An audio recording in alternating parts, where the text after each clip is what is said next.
So hi everyone, welcome to our EduSmart Lunch and Learn series. My name is Devanshi Mathur. I'm part of the EduSmart team. I'm joined here by Jerry and Mark as well. They're our EduSmart experts. While Paula Noe is setting up, I just wanted to take a moment to introduce EduSmart to those of you who might not know who we are. Since 2007, EduSmart has been passionate about supporting teachers and students by providing peaks-built content designed to engage students, help support our teachers, and help make learning science fun and memorable for all of our students. Our headquarters is in Austin, but we support campuses all across Texas. In addition, our Florida expansion is taking off thanks to the leadership of Dr. Arlene Korn. We serve over 1,000 campuses in Texas, over 250,000 students and teachers. EduSmart is constantly being improved to reflect the ever-changing demands of what education looks like.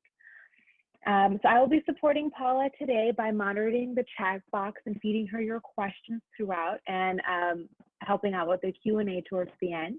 Additionally, if you're interested in receiving a certificate for attendance for today's event, if you could leave your name and email in the chat box, I will get that to you today. And in addition, everyone who's registered today will be getting a recording of today's presentation.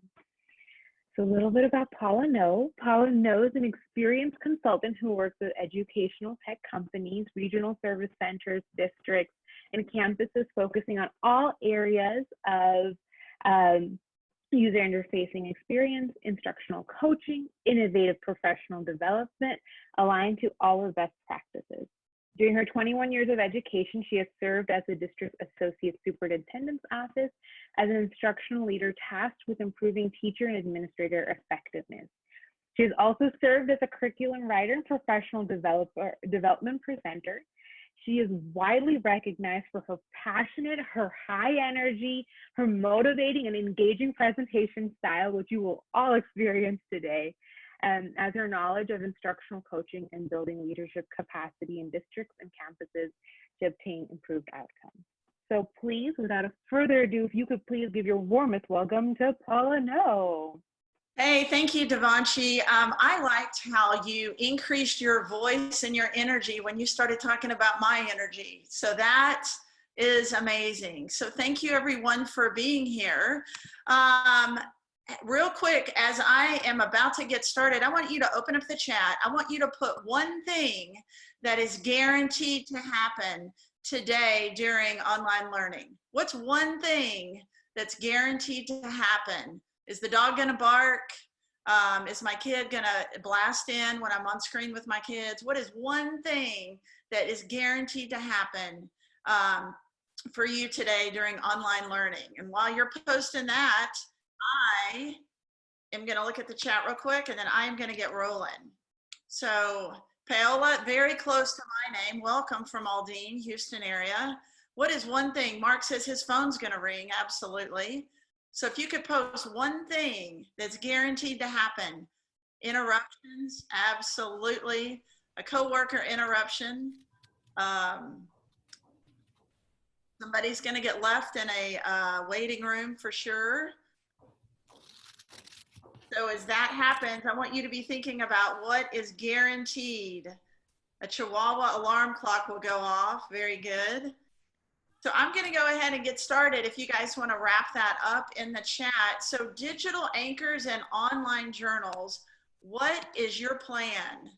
And I say, what is your plan? Because it seems to me, with all the conversations I've been having with districts and people across the country, is that teachers are left up to form a plan because school districts, principals, and schools perhaps have not put this high enough up on their list to solve the problem for the plan.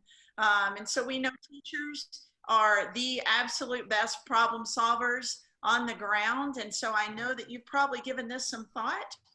But today, my goal is to be able to speak to you to hopefully build a little capacity or to give you some aha moments that perhaps can help you leverage your work in a direction that will help kids process the learning successfully. I think that's always the goal.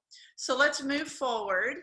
Let me move things out of my way here. So thank you, COVID. Very much a thank you, COVID moment for just this very time that we're in right now, spurring on education into action to become truly 21st century instead of pretending. So we've been talking about being 21st century ready, being computer literate, but you know what? Now we are, and now we are becoming that. So thank you, COVID. Thank you, COVID, for helping our instruction be focused explicitly on the teaching and skill building instruction, and to cut the chaff and to get to the point of learning.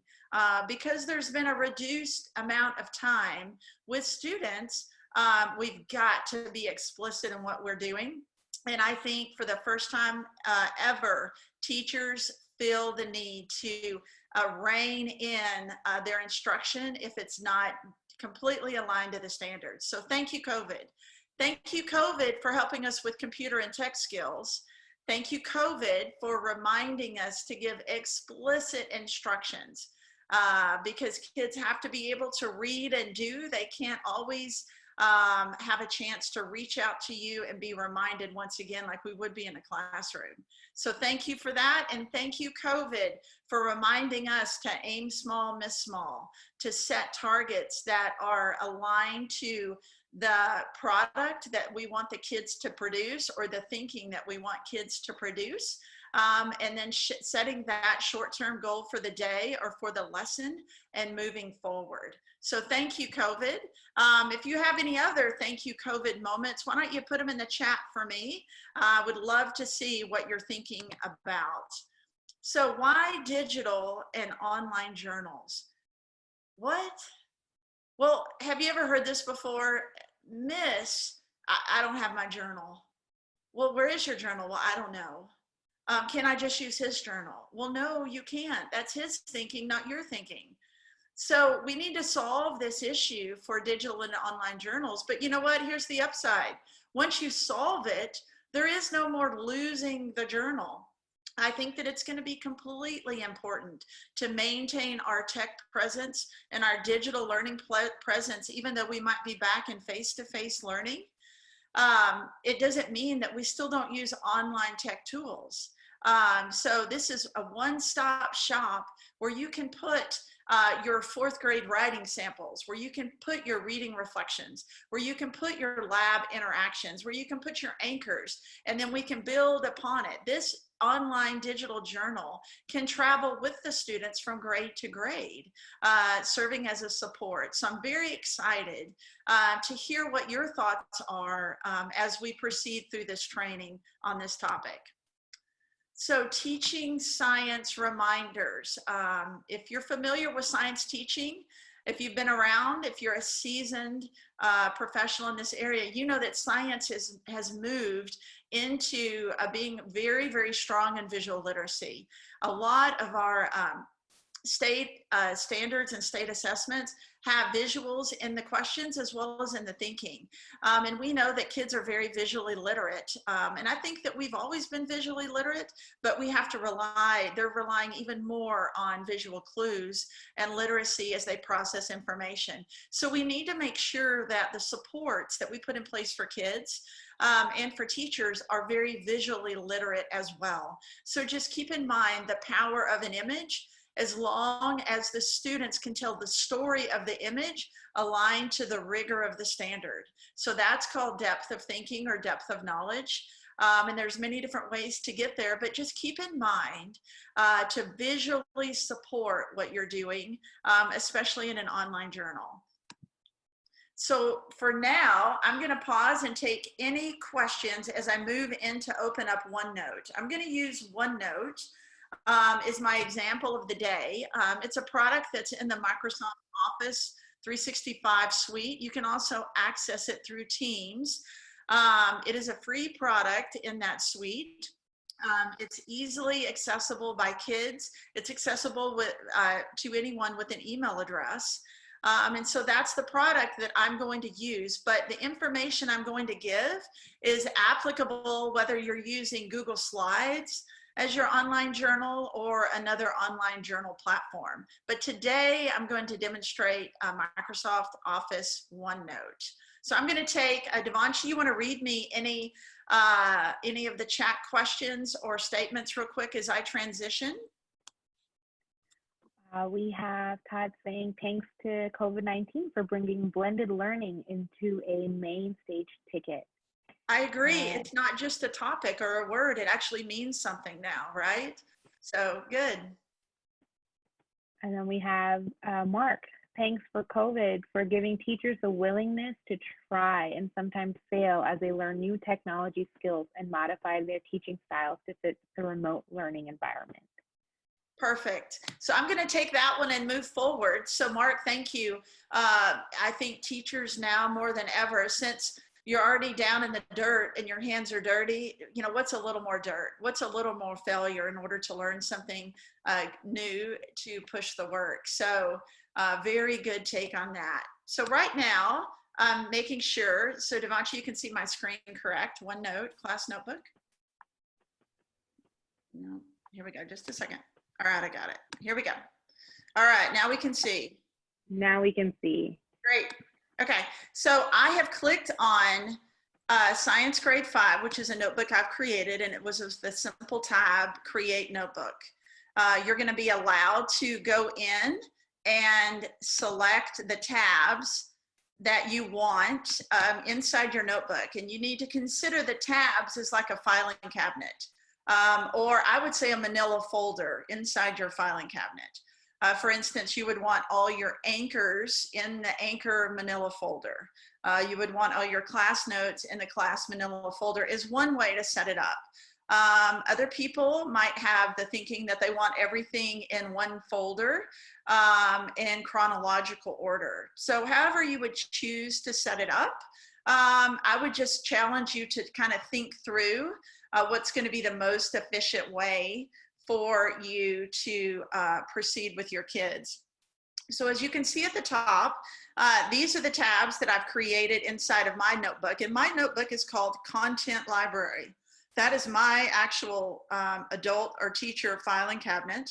It gives me a little tutorial using the content, and then I created some tabs here: anchors, journal entries, glossary, and then it put a few of the most recent ones up top: quizzes, homework, class notes. So these are all in my filing cabinet. And then I'm allowed to push anything from my filing cabinet to the student's filing cabinet, or anything from my notebook to the student's notebook. And so you do that by simply adding your students into their notebook, and I will go through that in just a second. So you can add and remove students based on email. And then if you have this product inside your school district, some of the school districts have single sign-on, so they can actually push the students through Teams into your OneNote. So it would be based on your Teams number, and that's how the push would go. So get with your tech people if that's something that is working for your district. If not, no big deal. You can just add your students straight away. So let's look at some things that I would think would be valuable to you. So I opened up a tab. I just created a tab, and you do it right here by doing the plus sign section at the bottom. And it'll ask you for a name. I named it Physical Properties of Matter Anchor. And then I just took a screenshot of an anchor that I made and pasted it onto this page.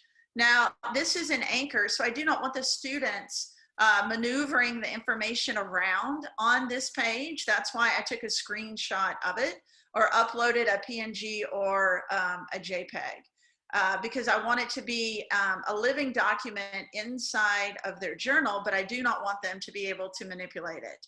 But I do want them to be able to read the story of the document. So one way as a teacher that I would use this document would be to work through. So tell me the story. I would say, Devanshi, tell me the story of volume right here at the top. What does volume mean? It's a physical property of matter that I can sort by. Devanshi, what does volume mean? Devanshi would reply back, hey, it means the amount of space something takes up. And I would say that's right. And can I sort matter based on that? And she would either say yes or no, and we would work through that situation. But every document that I put into a journal, I want to have conversation about, and I want it to be equipping for the students in order to build their confidence and their capacity to handle science material. So as you notice, the next anchor that I put in here is the energy anchor, because that's the next place we're going. And so it would be very similar, even though it looks different. I just gave you a different example of an anchor. As you can see, it has melts on there: mechanical, electrical, light, thermal, sound. Those are the 5 forms of energy here in Texas that we're responsible for the 5th grade. And this is just simply a passive filing cabinet for my students. Now, something that I would follow up and anchor by is I'm huge into visual literacy and journal entries. So here's a journal reflection that I created, and I created it as a image, but the kids are actually going to write on it. When I push it to the student's journal, all of this is static.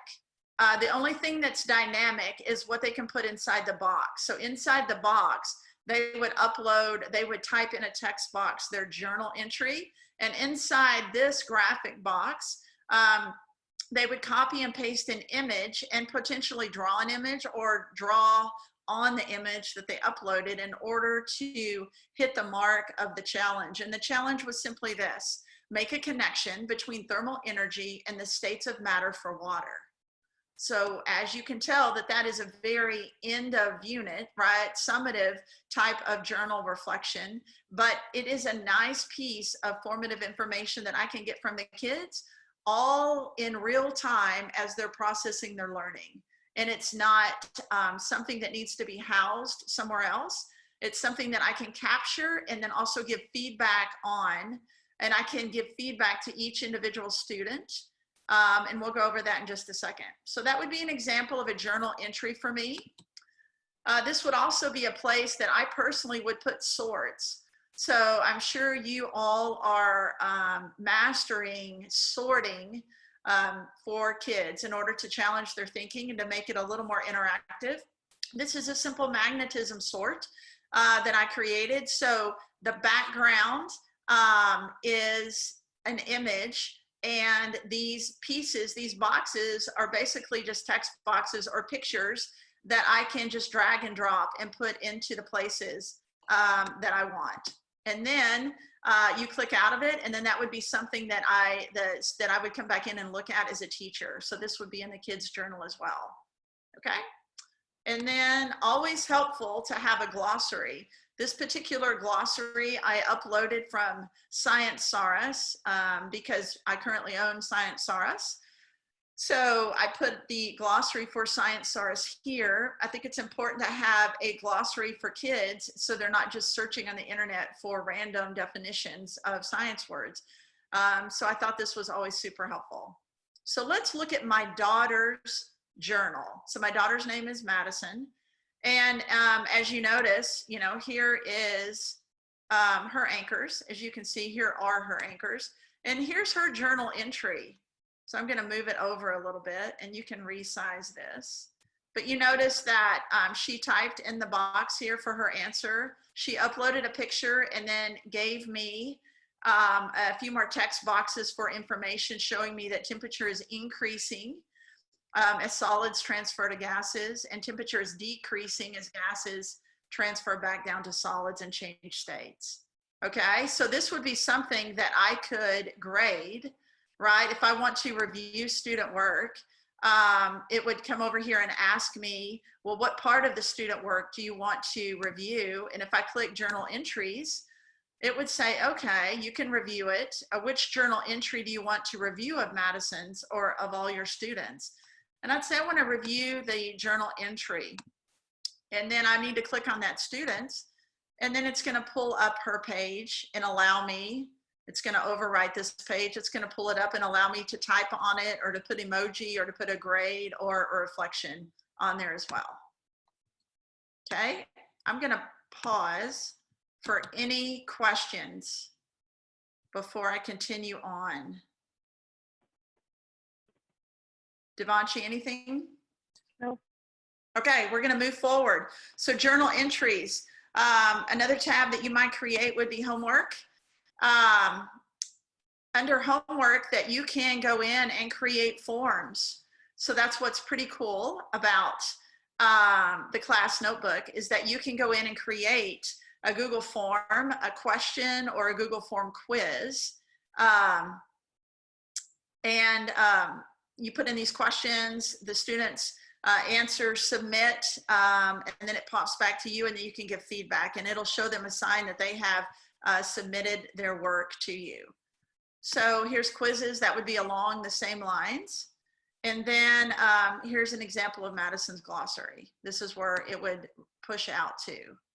There you go. So what I want to do is I want to show you how I would push something to my students and how easy it is. I created a tab called Class Notes, and that's in this section piece, or it could be that you created all your tabs when you set up your notebook on the first click when you joined into OneNote. And it says this section is empty. So what I'm going to do is I'm going to go to my desktop, and I'm going to come back. Devanshi, are we back on the screen?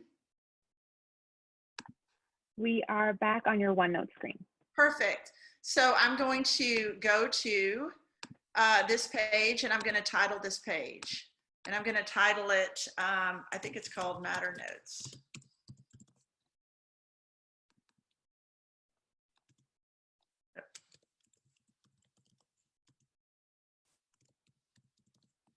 Perfect. I simply click on it. I'm going to paste.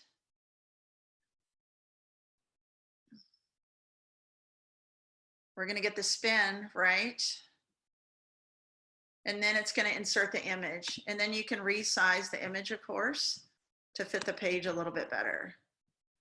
So this would be an example of notes that I would give a student in an online journal. If I'm going to ask them to interact with anything, then I'm going to need to be able to grade it, because we don't want students left with wrong thinking. And so notes is not an area that I'm willing to chance that they get it wrong, but I want to make it sure that I give them information in a very graphic and visual way that helps them remember the story of the vocabulary, words, and the concepts. And so this would be a way that I would share images, equipment, and content all on one page. And so I want to push this to Madison, or to my students. So I'm going to click on distribute page, and I'm just going to do an individual because I only have one child in my class right now. So it's going to come over here, and it's going to say which kids do you want to push to? Do you want to push to part of the class, small group, whole group, or all the kids? So I'm going to click Madison, and then I'm going to click next, and it's going to go to class notes, and I'm going to hit distribute. So it's going to take a second. And this shows you the bar on the percentage complete.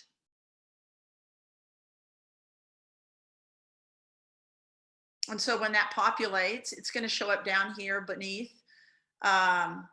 Madison's name. And there it is right there. It says done here. So let's go over here to the left, class notes. And it says she has Matter Notes, and there it is. So it's really quite delightful. It's not perfect, but I think for an online journal that the kids have a hard time messing up, I think it's fantastic.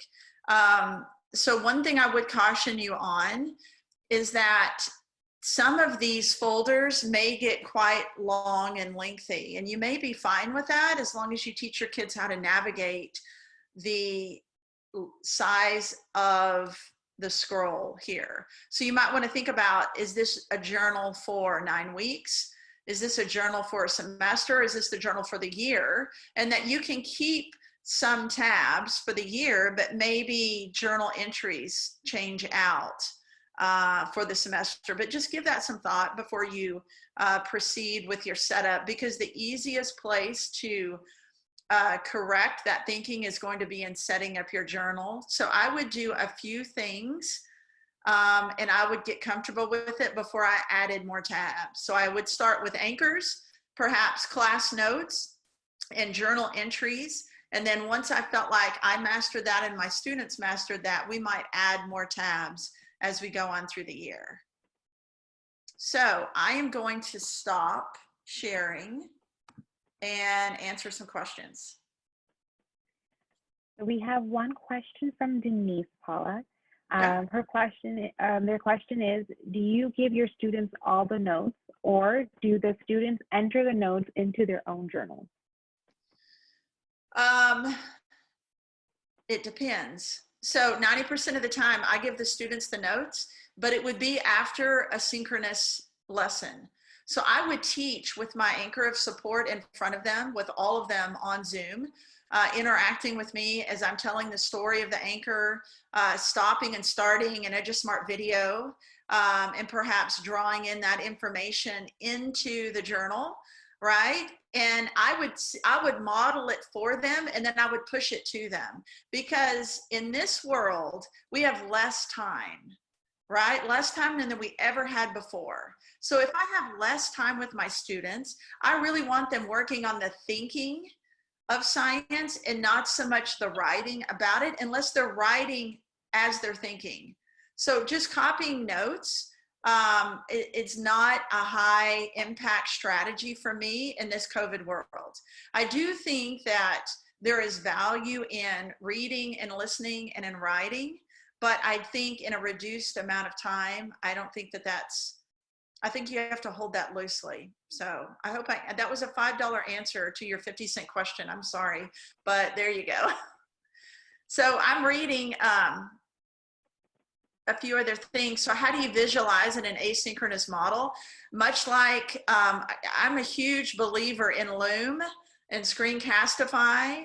I would run EduSmart and stop and start and ask kids questions.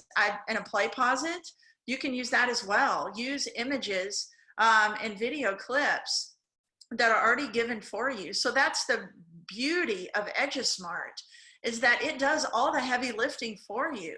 You just have to figure out how you want to leverage it and then what results you want to get out of it. If you're going to be loose in your goal, then the students are going to be loose in the gift that they give back to you, right? If you are going to be tight in what you're asking them to do, then they will be tight with their answers, and they'll be tight with how they process information. So I think the goal, which I've said before in many other trainings, is that we play catch conceptually with these kids, that it's not just us throwing the ball at them with science or water retention, it's them catching it and understanding, oh yeah, this is what soil looks like when it's got too much water. When too much water is retained, this is what it looks like. Of course it's going to have more mass, right? Of course plants aren't going to grow because the water's saturated. So they've caught the ball and then they threw it back to me with those responses. I think that's really what you're looking for. But I would definitely get into a dance with using EduSmart in these video clips and capturing the just right piece, and stopping and asking my students a question and then giving them a prompt, whether you're using the journal prompts from EduSmart or you're just following the cue of the narrator for EduSmart, or you stop and scaffold those questions even higher, because maybe you're using EduSmart for a level 1 or 2 instruction, but you have some kids that are waiting to be challenged and pushed, so you scaffold it up. And then vice versa. So I'm going to continue to answer some of these questions. Devanchi, if you could feed me any other questions that pop up, I'm going to go back to sharing my screen. So far, we don't have any new questions, though I feel some questions being typed, so I'm sure they're coming on your way. But Mark and Jerry shared that the new IM companion includes note-taking guide, graphic organizing, journaling prompt in the EduSmart. And EduSmart is updating their instructional module notebook taking guides to include graphic organizers and additional journaling prompts, all for inclusion on OneNote environments. Right, absolutely. So it already dances with OneNote. So once again, if I was a teacher, before I touched something to create, I would say this word to myself, leverage. And I would say bedtime, because I want you going to bed on time. I want you having time for yourself and to recover, recoup, to be encouraged to live your life. But if you spend all your time recreating things that EduSmart already has for you, then there's not enough time in the day. So I would use those products in order to help you figure out what's the just right thing that helps my kids, that helps me move my work with my students. How can I create the leverage? Maybe I get my kids in a rhythm of using the note-taking guides to go along with the IMs, and I'm on screen. That was probably the most powerful thing I saw late spring, right when COVID hit, is I saw some of our teachers step in and they kept their faces on the screen while they shared the IM from EduSmart. And then they would stop and answer and ask questions to the kids. And then the kids would work to fill out the note-taking guide, and then they would move forward. So they were touching on all of that, the tactile, the visual, the comprehension, and the higher order thinking skills all at once. So think about what you want to do and what you want it to do for you, and then leverage it. Okay, Devanshi, can you see my PowerPoint? Are we good? Yes. Okay, so an example of anchors, here you go. Here's one. That's the one I used. Notes with visuals. This is the bar that I would kind of set for myself personally and for teachers that I counsel. Very, very visual and explicit.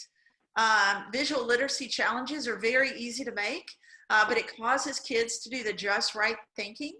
So whether you're going to call this a journal reflection or visual literacy challenge, it all depends on whether or not you give them the picture, right? But they still have to know the story of the thinking, right? And to be able to read the visual. Next, here's a journal entry that I have used and that we just pieced together. Just a simple sink and float investigation from home, right? That you create this and then you upload this image and then you create text boxes, or they put in the text boxes for themselves, and then you can create even a toggle switch on OneNote. An example of a drag and drop, another piece of visual literacy. Here's an example of a quick write.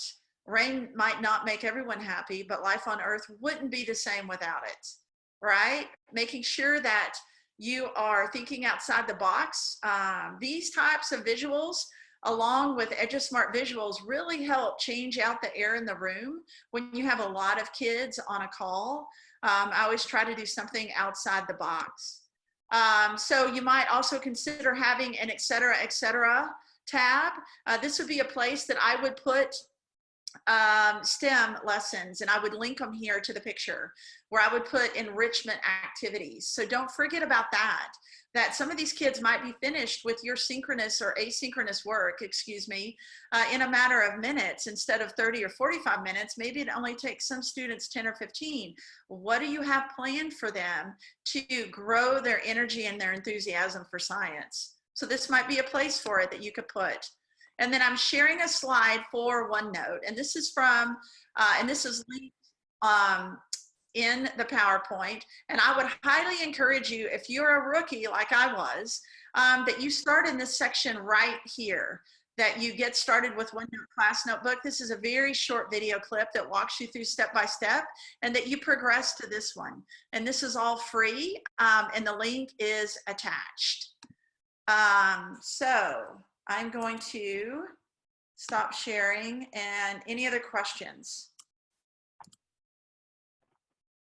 No new questions in the chat room. Okay, I'm going to show one quick picture. Let me go back to sharing my screen. Sorry, Devanshi.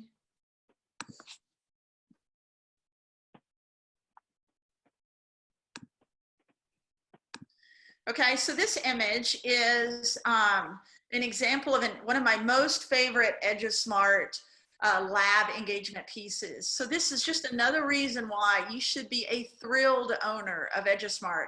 And if you're not, this would be, I have a hard time thinking that someone would say no to you when you asked to purchase this for your kids. This is single-handedly the piece that kids are going to miss in a remote situation are the hands-on and the lab engagement pieces, but they don't have to miss them. They just need to look a little bit different.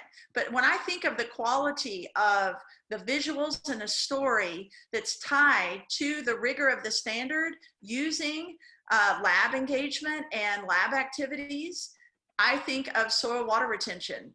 What better example does it show you with good scientific method thinking that we're going to differentiate between soil water retentions of 4 different soils, right? And it's going to show you where the water is retained and where it is not retained.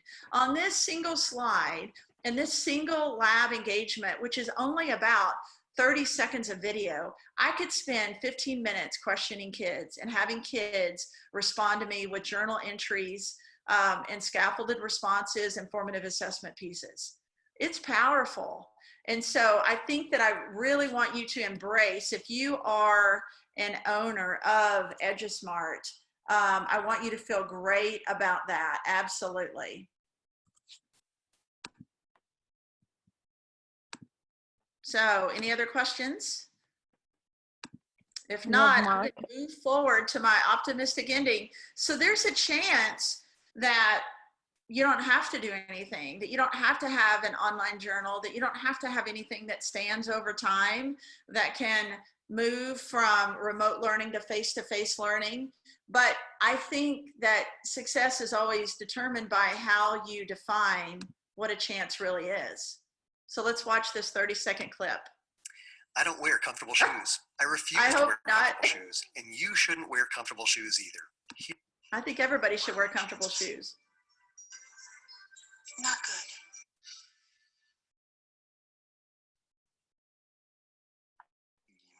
Not good, like 1 out of 100? I'd say more like 1 out of 1,000,000. Is it going? It looks frozen from our side. You're telling me there's a chance. Well, it's going from mine, so that's weird, but we're just going to put that in. Yeah! Not good. So, not good, like 1 out of 100. I'd say. All right. So just to finish up, I hope that all of you completely remember who you are in education, and definitely to communities and families right now. If you didn't know the difference maker, you very much are. So thank you for what you do. Please feel encouraged by the difference that you make. Please feel free to use all the resources that have been shared today. And I hope you reach out and become an owner of EduSmart if you're not, just for the sake of your children and your students and your teachers. So thank you so much.